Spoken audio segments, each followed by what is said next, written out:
दोस्तों, आप सभी को मेरी तरफ से नमस्कार।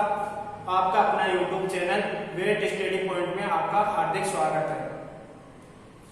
दोस्तों, हम वेटनरी साइंस की दृष्टि से जो महत्वपूर्ण एग्जाम की दृष्टि से जो क्वेश्चन पेपर होते हैं, कौन कौन से चैप्टर में किस प्रकार के क्वेश्चन बनते हैं, उसके बारे में हम आपको बताना चाहते हैं।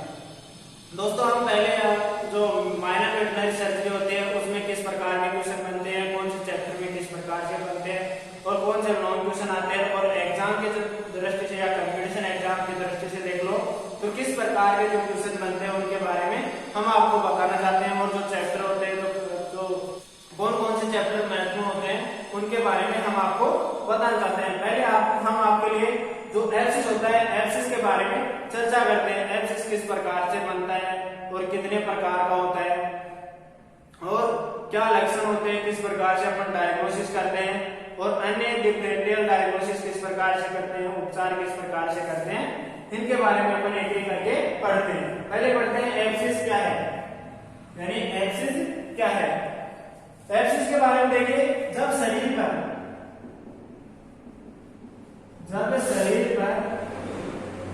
असाधारण, साधारण नहीं, कौन सी, असाधारण गुहा का निर्माण होता है, यानी किसका निर्माण होता है, शरीर पर असाधारण गुहा का निर्माण होता है, जिसमें किसकी उपस्थिति हो, जिसमें मवाद या पस की उपस्थिति हो। ऐसी संरचना को क्या बोलते हैं, ऐसी संरचना या उसे क्या बोलते हैं, ऐसी संरचना को एब्सिस कहते हैं। यानी जब शरीर पर असाधारण गुहा निर्माण हो जाता है और उसमें किसकी उपस्थिति हो, मवाद की उपस्थिति हो, तो वो ऐसी संरचनाओं को क्या बोलते हैं, एब्सिस बोलते हैं। अब देखिए, एब्सिस में कितनी परतों से निर्मित होता है, कितनी परतें पाई जाती हैं। एब्सिस में देखिए 3 परतें होती हैं, 3 परत निर्मित होती हैं। एक तो होती है सबसे बाह्य परत,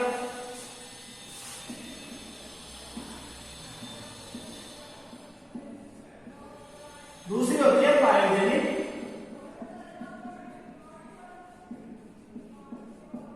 तीसरी होती है मवाद या पस की। देखिए, बाहरी परत क्या होती है, त्वचा का जो प्लेट होता है वो होता है।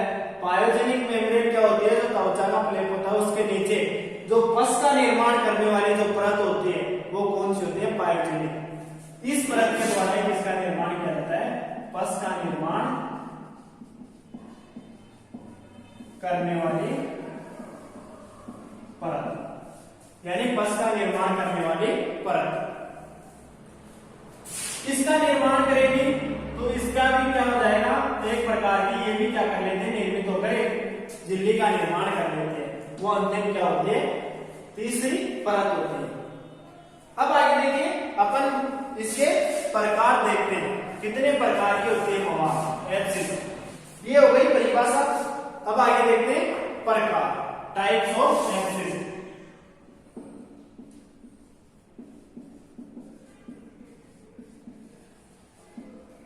यानी कितने प्रकार की होती है एब्सिस।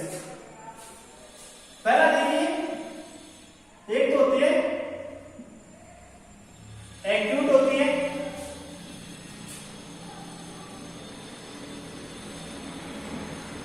दूसरी क्रोनिक होती है, तीसरी क्या होती है, सुपर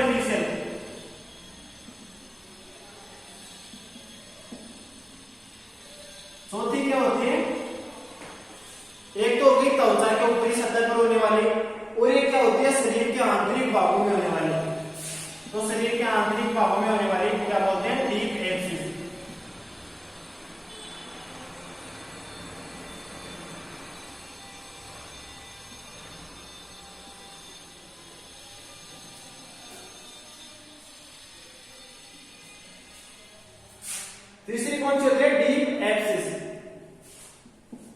चौथी पांचवी कौन सी होती है? मल्टीपल, मल्टीपल एब्सिस,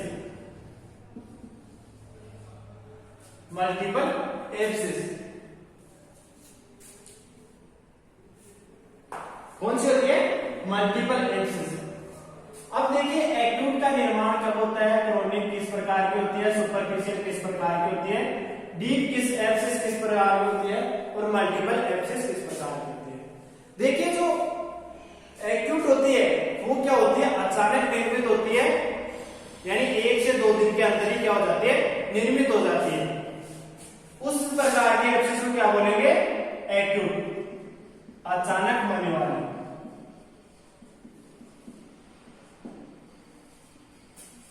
यानी एक्यूट क्या होगी? अचानक होने वाली। अचानक होगी तो इसको दूसरे नाम एक्यूट को क्या बोल सकते हैं? ये गर्म सी होती है, गर्म एब्सिस। इसका एक्यूट का दूसरा नाम क्या है? गर्म एब्सिस। दूसरी आती है क्रोनिक एब्सिस। एक्यूट जब लंबे समय तक रहती है, क्या? एक्यूट जब लंबे समय तक रहती है तो किसमें बदल जाती है? क्रोनिक में। एक्यूट क्या थी? गर्म थी, जबकि क्रोनिक का दूसरा नाम क्या है? ठंडी एब्सिस। दूसरा नाम क्या है? ठंडी एब्सिस। तीसरा प्रकार आता है सुपरफिशियल, यानी त्वचा के ऊपरी भाग पर, त्वचा के ऊपरी भाग पर जो पाई जाती है एब्सिस, वो कौन सी होती है? सुपरफिशियल। अगली आती है डीप। डीप में क्या होता है? त्वचा की गहराई या आंतरिक अंगों में, या फिर आंतरिक अंगों में। अगली आती है मल्टीपल एब्सिस। मल्टीपल एब्सिस क्या होगी? एक ही स्थान पर एक से अधिक एब्सिस की उपस्थिति होना, यानी कोई स्थान विशेष है, कोई भाग है, उस भाग पर एक से अधिक, यानी कोई 10-15 के आसपास या उससे अधिक हो रही है एब्सिस की संरचना, वो क्या होगी? Multiple abscess. अपन क्या पढ़ रहे थे? एब्सिस के प्रकार। कितने प्रकार की होगी? 5 प्रकार की। पहली हो गई एक्यूट एब्सिस, दूसरी हो गई क्रोनिक एब्सिस, तीसरी हो गई सुपरफिशियल, चौथी हो गई डीप एब्सिस और पांचवी हो गई, पांचवी कौन सी? पांचवी हो गई मल्टीपल एब्सिस, यानी एक से अधिक होने वाली जो एब्सिस होते हैं वो कौन सी हो गई? Multiple abscess. अब आगे देखिए इनके लक्षण, या फिर यानी जब एब्सिस होती है उसमें मवाद निर्माण होने का कारण, यानी किनके द्वारा मवाद निर्मित होती है। मवाद को निर्माण करने के लिए कौन उत्तरदायी होते हैं? मवाद के निर्माण के लिए बैक्टीरिया होते हैं। कुछ प्रकार के जो बैक्टीरिया होते हैं जैसे स्टेफाइलोकोकस,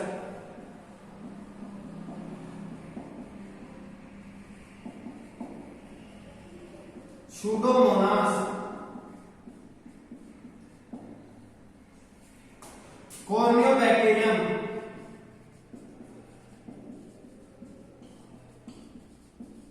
इस प्रकार के जो बैक्टीरिया होते हैं वो क्या करते हैं? मवाद का निर्माण करने का कार्य करते हैं। आगे देखिए अपन प्रकार हो गए, मवाद का निर्माण कौन करते हैं हो गए, और इसकी परिभाषा हो गई। अब आगे आता है लक्षण। लक्षण क्या होते हैं? पहला लक्षण देखिए, जहां पर एब्सिस होगी वहां पर एब्सिस होगी, वहां पर दर्द होगा। क्या होगा? पहला लक्षण क्या होगा? जहां पर एब्सिस होगी वहां पर दर्द होगा। दूसरा लक्षण क्या होगा, जो संरचना कठोर है, जो एब्सिस है, उस एब्सिस में किसकी उपस्थिति होगी, पॉइंट ऑफ एब्सिस की।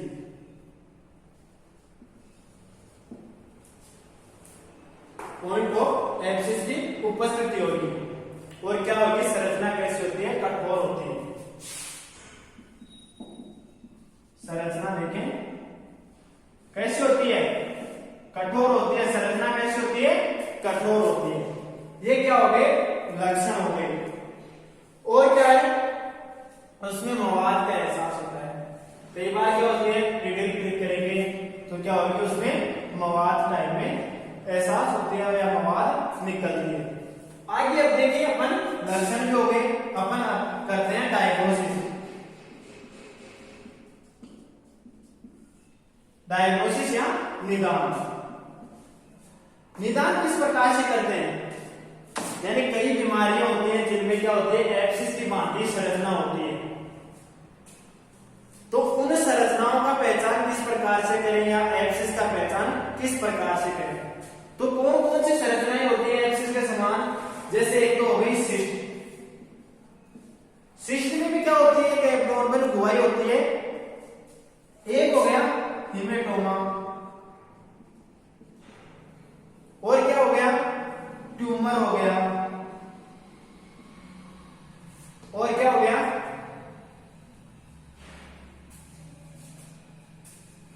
सिस्ट हो गया, हेमेटोमा हो गया, ट्यूमर हो गया, हर्निया हो गया, और क्या हो गया, हर्निया। एब्सिस पढ़ ही गए हैं, तो अब ये क्या है, चारों पांचों, जो सिस्ट हो गया, हेमेटोमा हो गया, ट्यूमर हो गया, हर्निया हो गया, एब्सिस हो गया। अपन इनको बाहर की तरफ से बिना छुए देखें तो एक ही प्रकार की एब्सिस के भांति अपन को महसूस होते हैं। देखिए सिस्ट में क्या होगा, सिस्ट होगी जहां पर, वहां पर दर्द का एहसास नहीं होगा, परंतु जो संरचना होगी वो कैसी होगी, मुलायम संरचना होगी। संरचना कैसी होगी, मुलायम होगी, दर्द रहित होगी। जब इसको चीरेंगे या फिर नीडल प्रिक करके देखते हैं तो क्या आएगा, तरल या अर्ध तरल पदार्थ। ये तो हो गया सिस्ट का निदान, किस प्रकार से विभेदन करें। अगला आता है हेमेटोमा। हेमेटोमा भी क्या होता है, एक प्रकार से मुलायम होता है, दर्द रहित संरचना होती है, तरल पदार्थ होता है। तरल पदार्थ में क्या होता है, इसमें रक्त होता है, रक्त के साथ में और क्या होता है, सीरम होता है। इनकी उपस्थिति होती है तो क्या होगा, हेमेटोमा होगा। ट्यूमर होती है, ट्यूमर क्या होती है, एक प्रकार की कठोर संरचना होती है। क्या होगी, कठोर संरचना। संरचना कैसे होगी, कठोर संरचना होगी। कोई भी चीज अपन नीडल प्रिक करें या फिर चाकू वगैरह है, इसमें चीरा लगाएं तो क्या होगा, कठोरता से।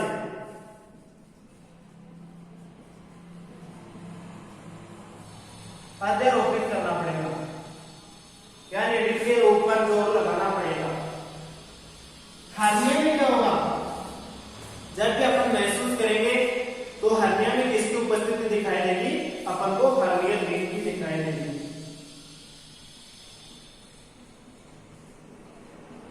हर्नियल रिंग की उपस्थिति दिखाई देगी। और अगर इसमें रिंग, अगर नीडल डिपेंड करते हैं, डिपिंग करते हैं, नीडल की प्रिक करते हैं तो किसकी उपस्थिति होगी, इंटेस्टाइनल फ्लूइड आता है, आंतर रस आता है। किसमें, हर्निया में। और एब्सिस में क्या होगा, एब्सिस में संरचना कैसे होती है, कठोर होती है। संरचना कैसी होगी, कठोर होगी।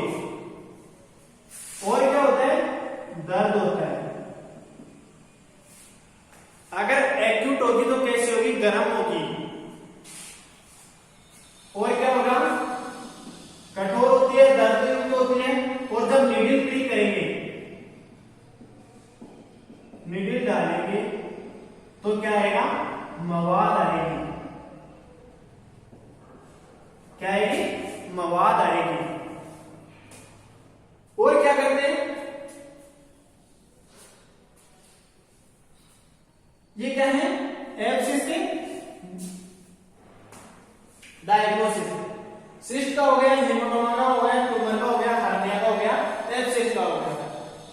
ये क्या होते हैं, और जब इसको महसूस करेंगे तो कठोर महसूस होती है, परंतु क्या होती है इसमें क्या होता है तरलता की तरह कई बार क्या होता है इसमें पॉइंट एक्सिस पे दिखाई देता है।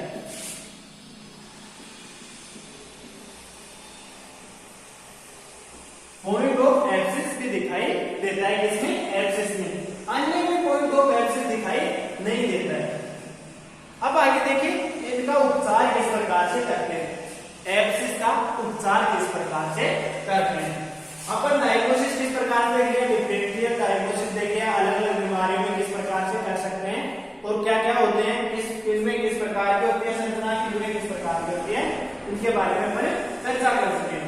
अब आगे आता है उपचार। आगे देखिए उपचार, उपचार में क्या करते हैं, कई बार क्या होती है जो एक्सिस होती है वो पकी हुई नहीं होती, जिसमें किसकी अनुपस्थिति होती है, पॉइंट ऑफ एक्सिस की अनुपस्थिति होती है। तो अगर पकी हुई एक्सिस नहीं होती है तो उसको क्या करें, गर्म पट्टी बांध देंगे। पकी हुई एक्सिस नहीं हो तो गर्म पट्टी बांध दे, या फिर उस पर क्या लगा दे, आइडेक्स लगा दे।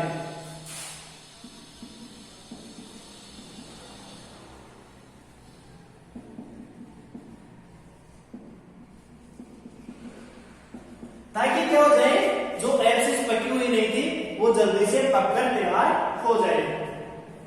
अगर पकी हुई एक्सिस है तो उसको क्या करें, जो पॉइंट ऑफ एक्सिस होता है,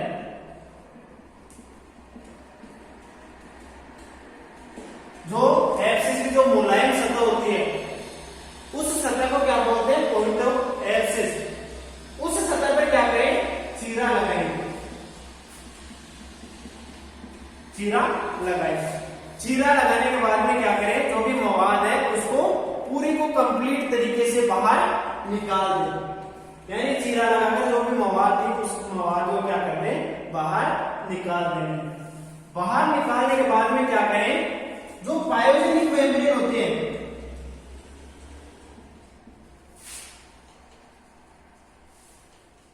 जो पायोजेनिक मेम्ब्रेन होती है उस पायोजेनिक मेम्ब्रेन को क्या करें, एंटीसेप्टिक सॉल्यूशन से धो दें, धोकर वहां से जो पायोजेनिक मेम्ब्रेन होती है उसको हटा दें।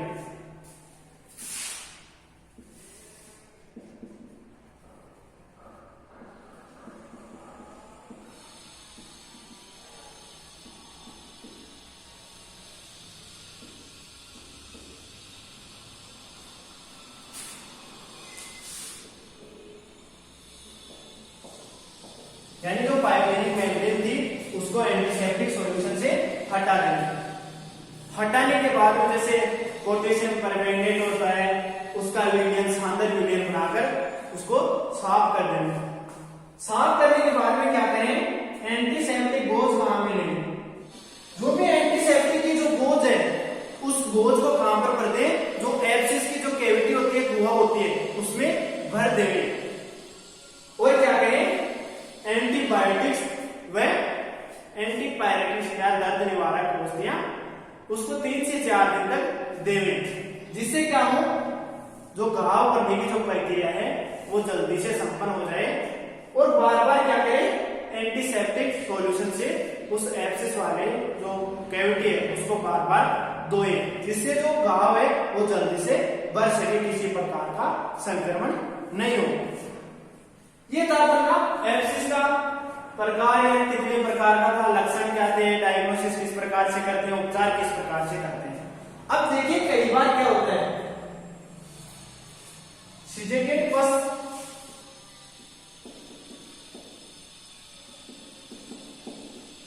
सिजेटेड पस क्या होता है, ऐसा पूछ लेते हैं। तो क्या होता है सिजेटेड पस, तो अपन ने पढ़ाई नहीं तो क्या होगा, कहां से बताएं, किस प्रकार की होती है। तो क्या होती है सिजेटेड पस, जो एक्सिस होती है ना उसकी कैविटी को अपन लंबे समय तक नहीं खोलते हैं तो जो पस होती है, जो मवाद होती है वो क्या हो जाती है, सूख जाती है। किसके द्वारा अवशोषित कर लिया जाता है, उसके द्रव को, यानी जो उत्तक होते हैं उत्तकों के द्वारा उस जो पस होती है, पस में जो भी द्रव्य होता है उस द्रव्य को अवशोषित कर लिया जाता है। यानी द्रव्य को अवशोषित कर लिया जाता है तो जो अवशोषित होने के बाद जो पस बचती है वो क्या ऐसी प्राप्त होती है, गाढ़ी पस प्राप्त होती है। उस गाढ़ी पस को क्या कहते हैं, सीजेटेड पस कहते हैं। अगर सीजेटेड पस को भी नहीं निकालते हैं, सीजेटेड पस को भी नहीं निकालते हैं तो क्या हो जाती है, तो सीजेटेड पस के चारों तरफ जो झिल्ली होती है उस पर किसका आवरण हो जाता है, कैल्शियम का